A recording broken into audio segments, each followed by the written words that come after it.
Team India senior fast bowler 2023 one day ప్రపంచ cup hero Mohammed Shami అంతర్జాతీయ career దాదాపు ముగింపు దశకు చేరుకున్నట్లు కనిపిస్తోంది. గాయాల నుంచి కోలుకుని దేశవాళీ క్రికెట్లో రాణిస్తున్నప్పటికీ జాతీయ జట్టులో చోటు దక్కించుకోలేకపోతున్నాడు. 2025 ఛాంపియన్స్ ట్రోఫీ విజయం తర్వాత జట్టుకు దూరమైన షమి తాజాగా శ్రీలంకతో జరగనున్న టెస్టు సిరీస్కు కూడా ఎంపిక కాలేదు. దీంతో సెలెక్టర్లు ఈ వెటరన్ పేసర్ను పక్కన పెట్టి ముందుకు సాగుతున్నారనే వాదనలకు మరింత బలం చేకూరింది. ఈ నేపథ్యంలో షమి పునరాగమన ఆశలపై నీళ్లు చల్లేలా జాతీయ మీడియాలో కథనాలు వస్తున్నాయి.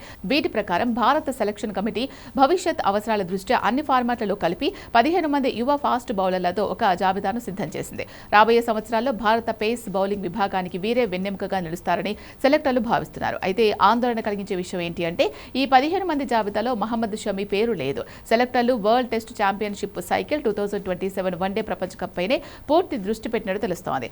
అనుభవజ్ఞులైన బౌలర్లకు బదులుగా యువ పేసర్లకు అంతర్జాతీయ స్థాయిలో ఇప్పుడు అవకాశాలు ఇచ్చి వారిని భవిష్యత్తు కోసం సిద్ధం చేయాలని భావిస్తున్నారు.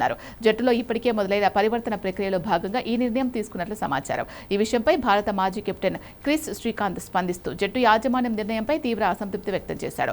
షమి ఒక అద్భుతమైన బౌలర్ అని, అలాంటి ఆటగాని యాజమాన్యం ఇప్పుడు ఎవరూ పట్టించుకోని వ్యక్తిగా మార్చేయడం తనను ఆశ్చర్యపరిచింది అన్నాడు.